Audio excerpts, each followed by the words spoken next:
what are the responsibilities? What are they going to be responsible for? Because you don't want to hire someone to just work a list. You want to hire someone that's going to take responsibility for an activity. You're listening to the Profit by Design podcast, episode 4.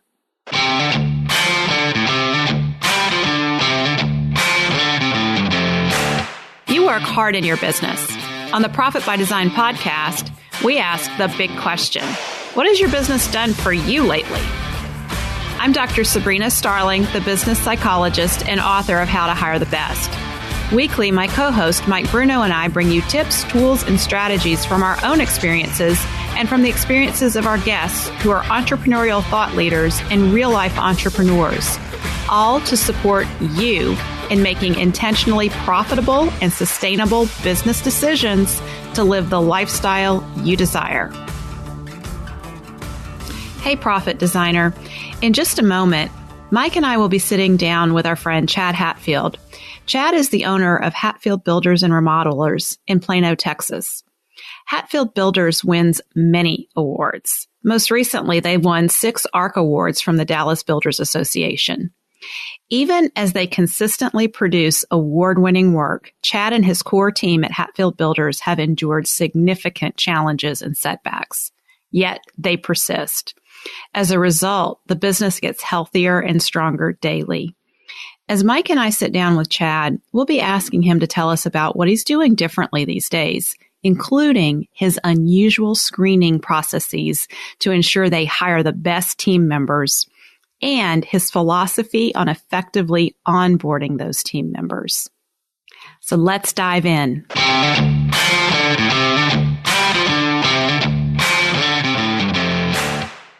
I got a call this morning from my friend who owns another business right down the street. She's a really good friend of mine. She said she's kind of in a panic, and she said that her designer and her office manager abandoned their jobs yesterday afternoon. You can't make this up. Wow.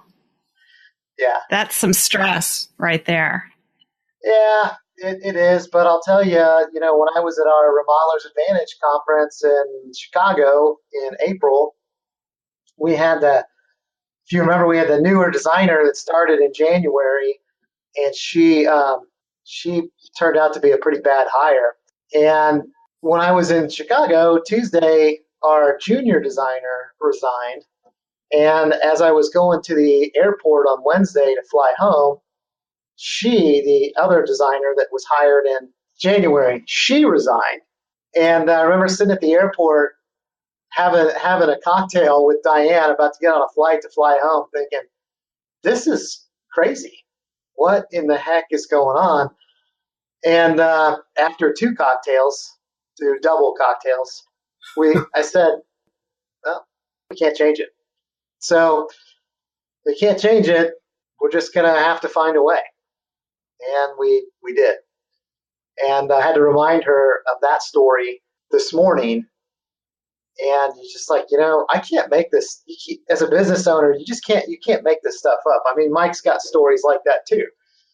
And you just think, when do we get past all of this? When do we get to a point where that stuff never happens? And I don't think that you ever do. What is the worst thing that's happened with you with respect to your team in the last 2.5 years?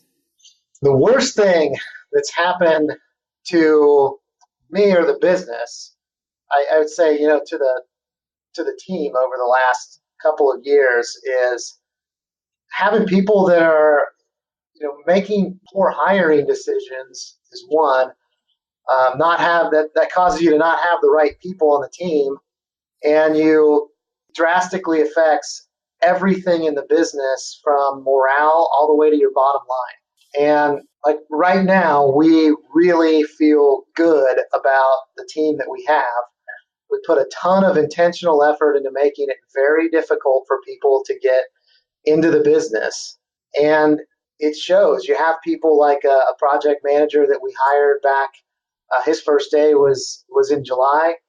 We had a long ongoing warranty issue on a project, and it's his second day here, and he says, "Yeah, I had to go meet a wood flooring contractor at this guy's house at like 4 o'clock, and we had something else going on. I don't even remember what it was." And he looked at me and he said, "I'll go meet them. You don't need to do that." And I said, "No, no, no. This is a pretty difficult client." And he said, "It's a wood floor contractor. I'll go meet them. You need to stay here for these meetings." I said, "Okay." Well, the wood floor contractor, he calls me later and says, "I'm going to be late." I call the new project manager, and he winds up saying, "No problem." The wood floor guy is later than he thinks, doesn't show up until 6:30, and he was at the house with the wood floor contractor with this very difficult client. And Sabrina, you know which one I'm talking about. And till 9:30 at night, and that was his second day. And I asked him, I called him at like 6:30 or 7. He said, "Yeah, they just got here." And I said, I'll meet you down there and relieve you. You need to go home." And he said, "No, don't worry about it. It's not a big deal." And it hasn't been a big deal. And he's done more things like that. It's amazing how different it is to have people who are committed to the cause that care, as it was before.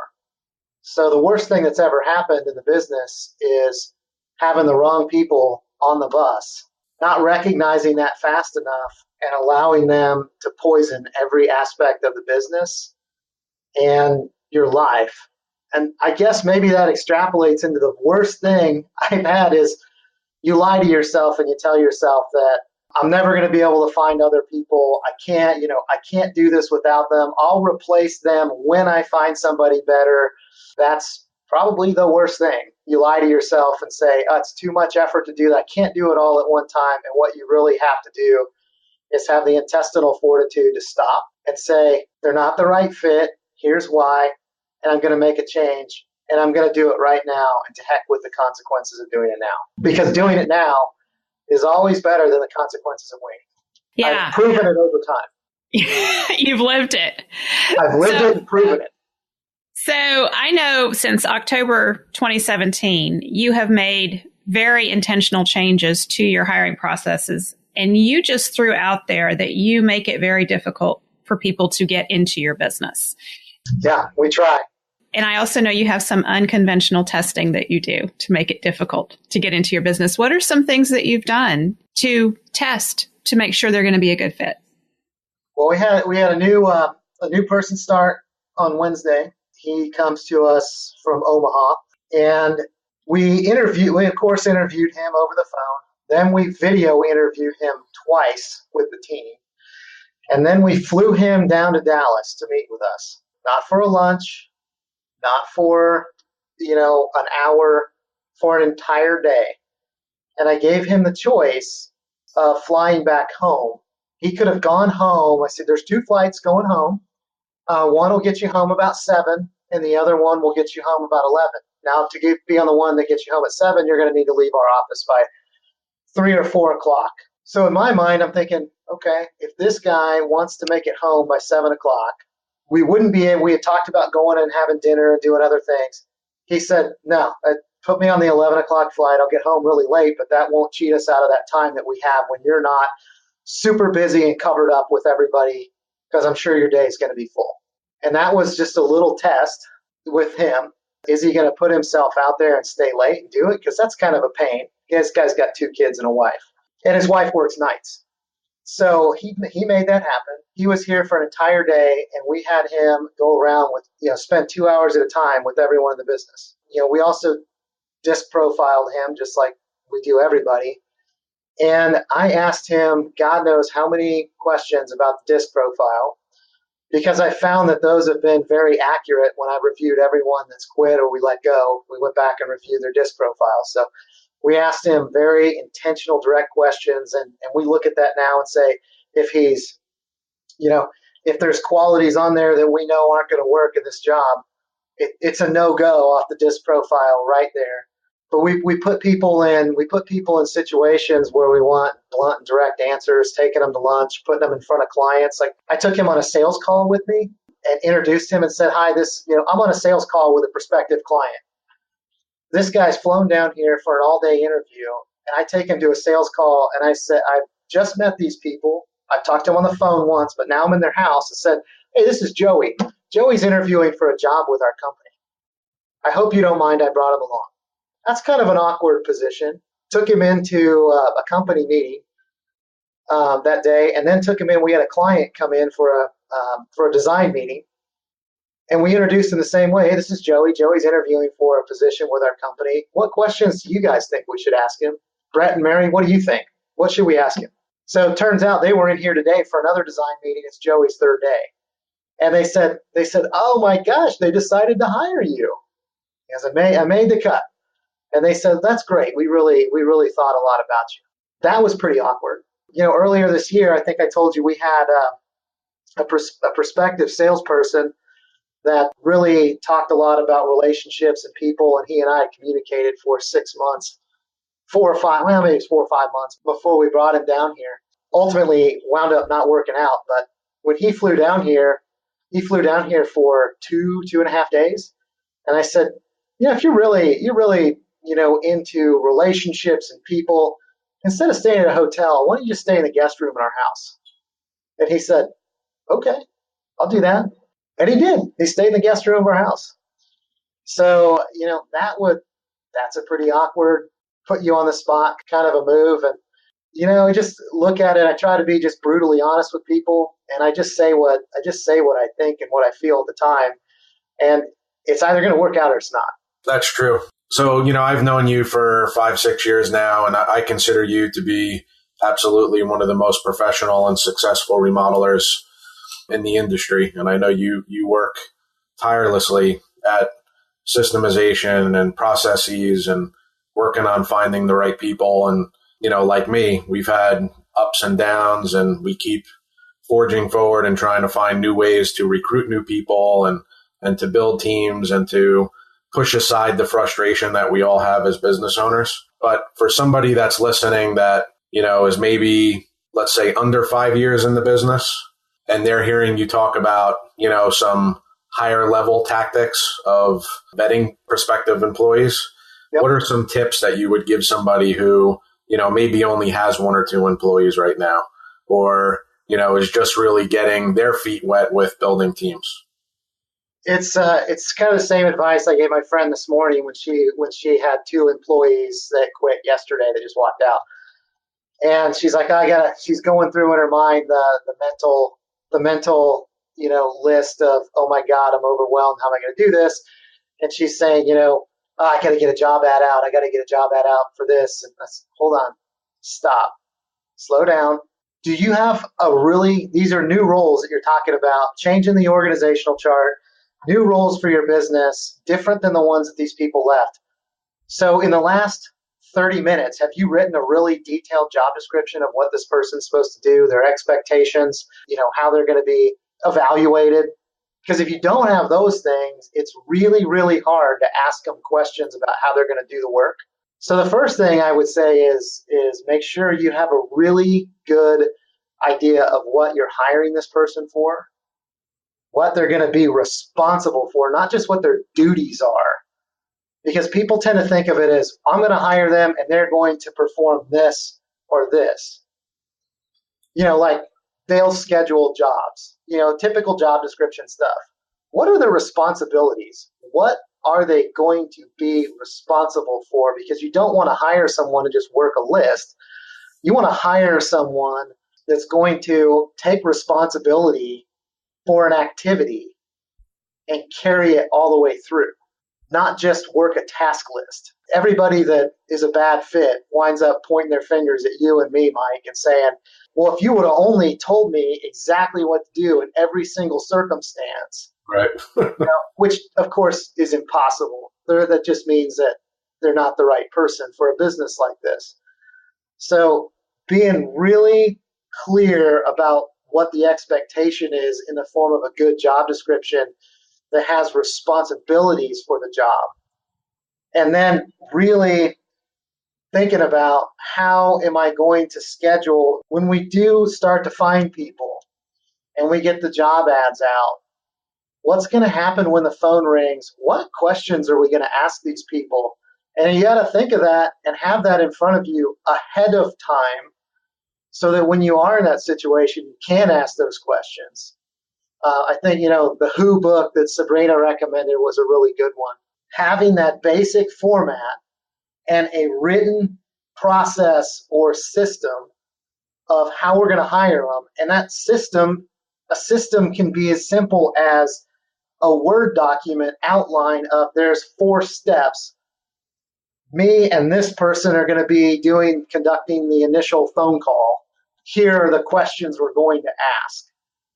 And the second step, if we want to take that, is we'll have them in our office with at least 3 people. Here are the 3 people.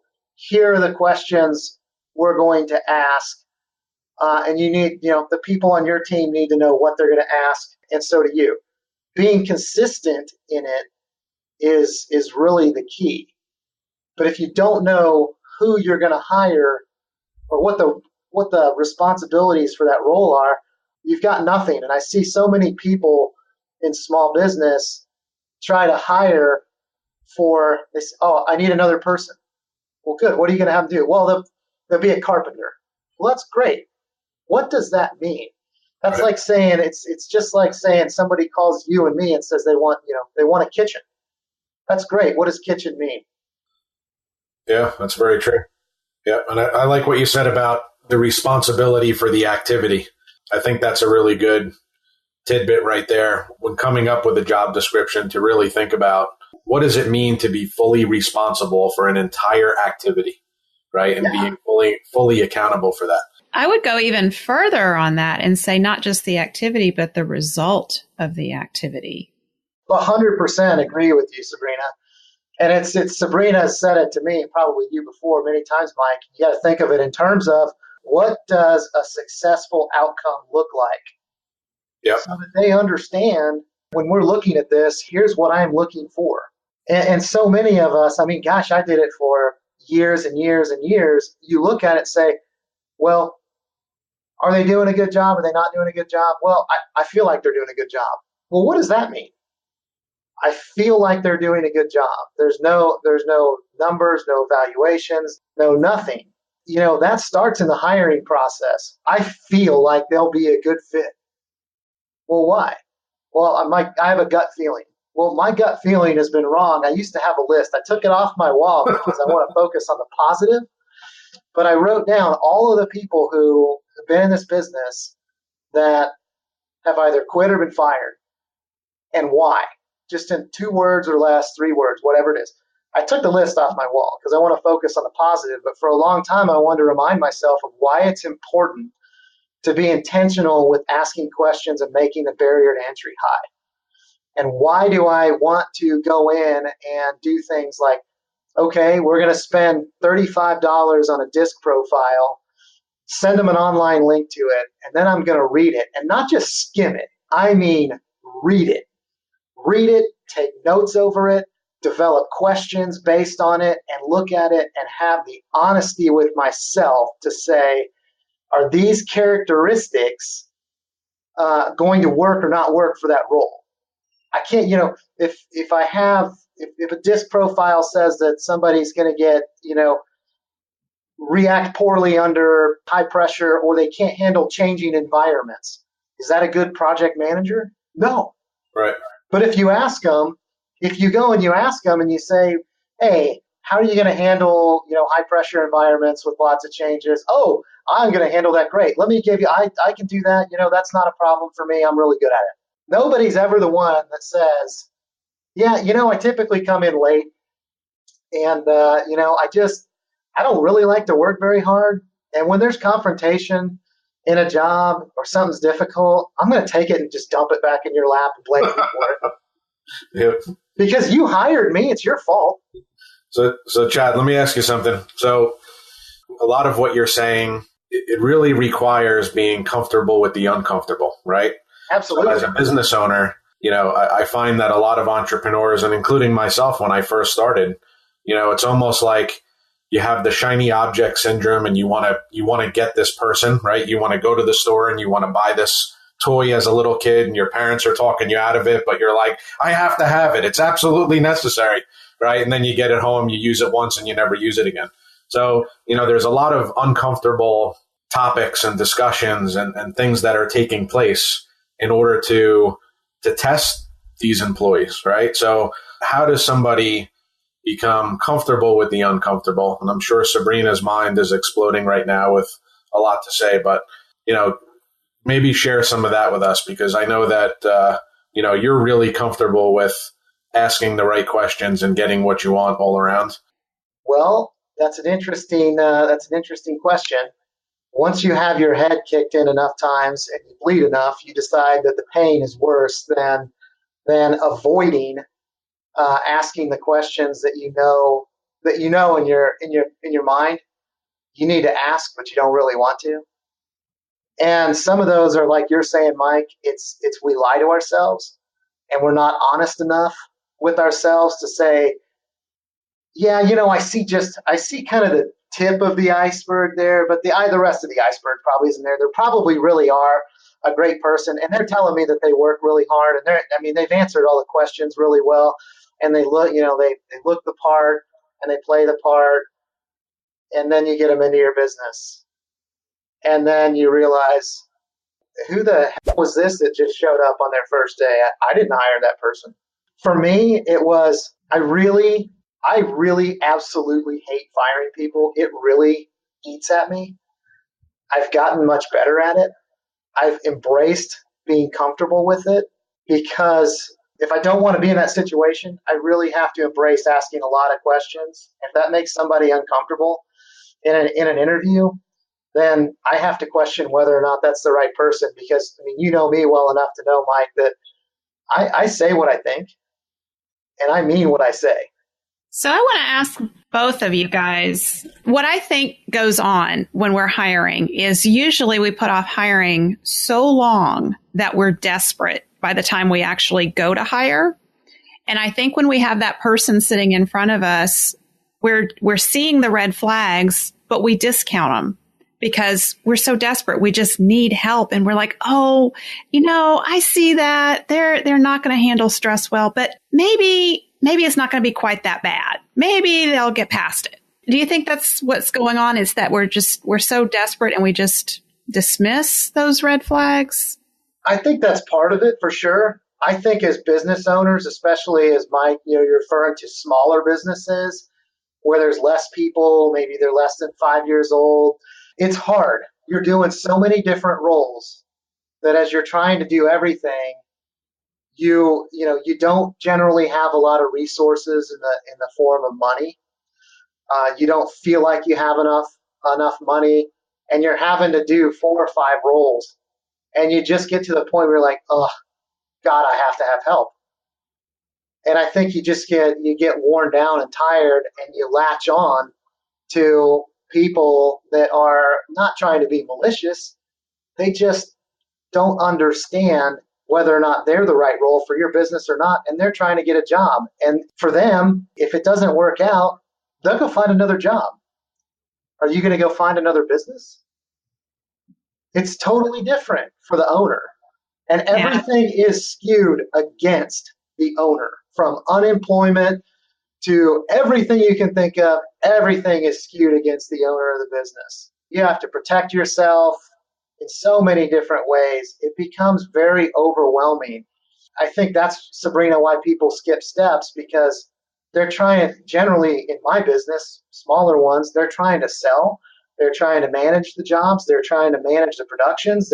They're trying to understand the accounting, and a lot of them have no idea what that is. And then they're trying to hire, and they skip steps because they don't even know they're skipping steps. They don't even know that there are steps in some cases. I know I didn't in a lot of those cases. So I think you just get overwhelmed. I think this is really valuable, what you're sharing, because I know we have listeners who are getting ideas as you're talking about things they want to do differently in their hiring process. And one of the big takeaways that I'm getting from what you're saying is that we need to slow down, take our time, don't rush. And I know you shared with me a couple weeks back an interesting story about your team wanting you to hire someone. Oh, yeah. And you talked about the onboarding. So it's not just the hiring process that we need to slow down and not rush, but the onboarding. Can you share with our listeners that story?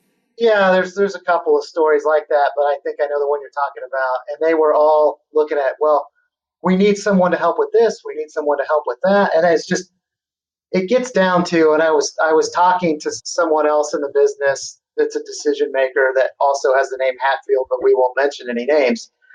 And she said to me, she goes, we'll just hire this person to fill that role. And then we'll ask them, so whatever else needs to be done in the office, they can help with that. I said, okay, I want everyone to really think about this. Hiring somebody is not like, okay, we hired someone, we brought them in, and now they're going to solve these problems. It really is like getting a puppy. You hire someone, it is like getting a puppy. Eventually, they're going to run around. You get a puppy, it's going to run around your house. You got to teach it to pee outside instead of peeing all over the inside of your house. So it's got to be trained, right? The puppy's got to be trained.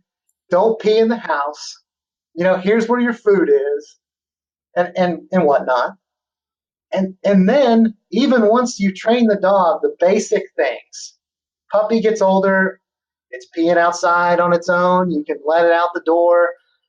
Somebody's still got to feed it every day. Somebody's still got to clean up the mess in the yard. Somebody's got to show the dog love and attention and walk it.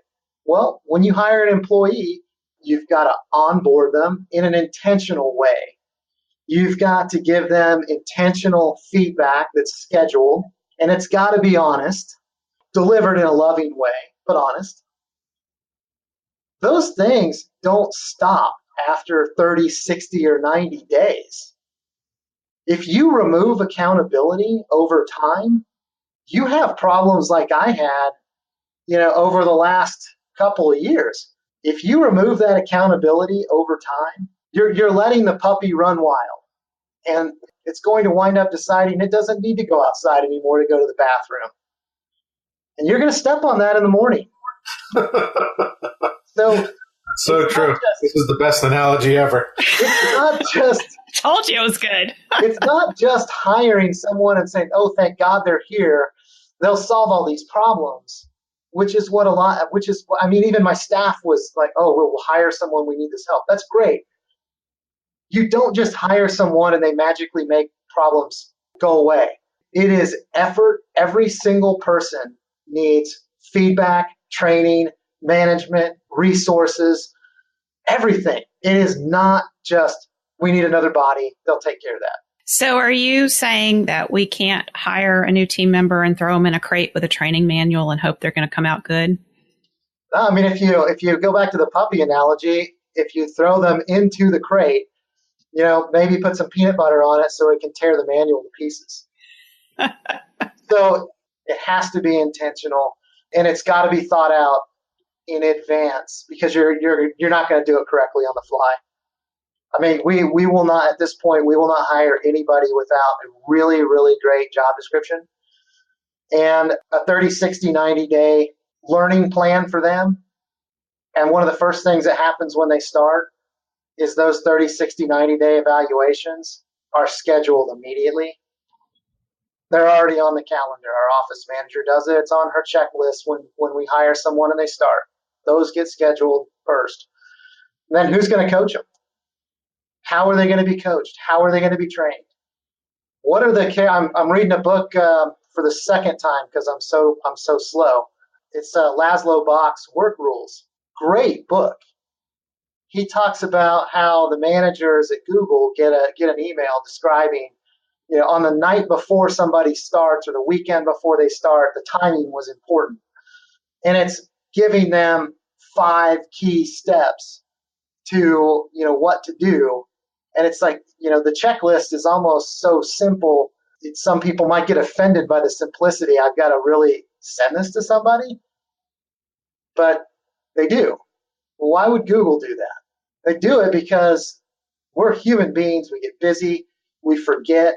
It's delivered to the manager exactly at the time before this person starts to tell them things like schedule their times to meet for coaching with a peer. or a manager. Introduce them to a buddy. Encourage them to ask questions. Google is not a small company. Done tons of research. Why would they send people such simple things? It's because the simple things are what we assume that it's common sense. But what I found in my experience in owning a business and hiring and firing people is that it is absolutely not common sense. And we as owners tend to think that people are going to be intuitively picking things up and that they'll see the big picture. I think you've heard me say it before, Mike, but you got to understand that owners are crazy and everyone else isn't going to see that big picture.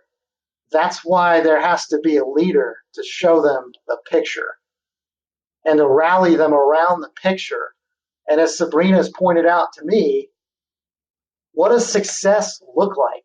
How do they know what that looks like? How do they know they're making progress? How do they know how they contribute to the bottom line? It sounds simple, but it's the simple things that we tend to take for granted. And we can't take, those are some of the most important things. Taking them, we had hired a carpenter he started in June, and I took him to lunch 2 days after he started, and we talked about, he wanted to try talking to me about work, and we talked about his son playing baseball in college and what his family's doing and what my family was doing. We talked nothing about work, talked only about family. We finished that lunch and he looks at me and said, I am so happy to be here. It's the simple things. It's not common sense. They don't get it. Somebody has to show them the picture. Chad, there are so many good nuggets here. Before we go further, let's take a break and hear from our sponsors.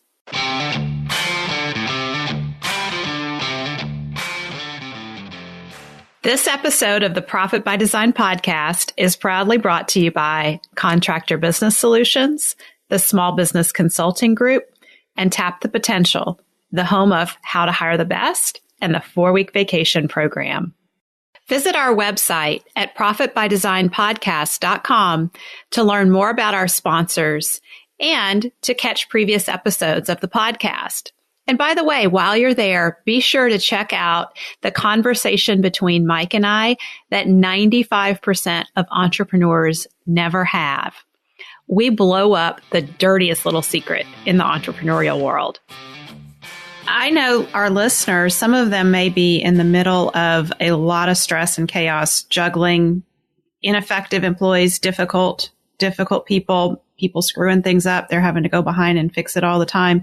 And they're listening to you talk and thinking, wow, this sounds really great. I'd like to get there, but how do I get myself out of the middle of this?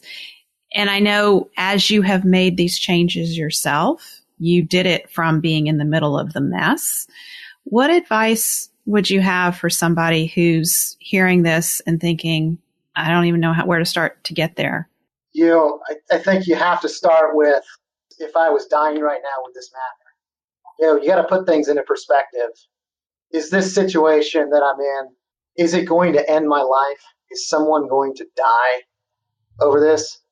And if the answer is no, then take a breath, because holy smokes, the last couple of years have been incredibly difficult for us. There have been times where I've just wanted to walk out the door and not ever come back.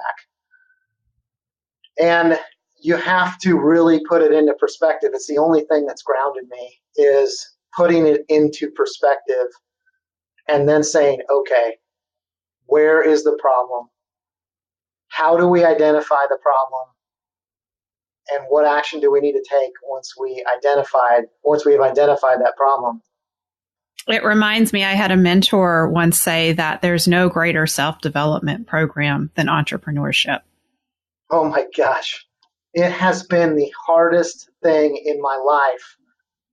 But I'll tell you, I was talking to another friend of mine who owns a business in Dallas this morning. And I told him, I said, Stephen, I have to say, I spent that last week on the cruise completely disconnected from the world. No email, phone calls, text messages, that didn't turn on the internet, nothing. And I was walking almost every morning at 6 o'clock in the morning on that ship, just walking around. And I'd sit down and think about something, how grateful I am to be surrounded by so many incredible, caring, loving people in my life. I would have never met almost any of them without having gone through owning this business. I am incredibly fortunate to be surrounded by so many people. Mike and Sabrina, you guys are both two people on that list. Oh, thank you. It's an honor. I have so many other people in my life that are the same way. That my friend that I was telling you about this morning, she's another one. I could call her anytime and feel like I'm in a crisis, and she'd drop what she's doing. And you've been very intentional in building that network of support around yourself. You've been intentional about the people that you've put in place in your world. And I think that's another important piece about managing the stress of entrepreneurship. I think you're right, because you really, as a business owner, it's like you live in your own little pond, and you're sitting in that pond, and all you see is what's in that pond. And you don't realize that if you could get in a drone and go 1,000 feet up, there are 10,000 ponds around you, but you can only see yours. And you don't understand, there's some simple key things. The wheel already exists. None of us are blazing a new trail. Why do we want to try to reinvent that wheel? Why do we think we need to do it on our own? It already exists. There are so many people like myself, like you, Sabrina, Mike.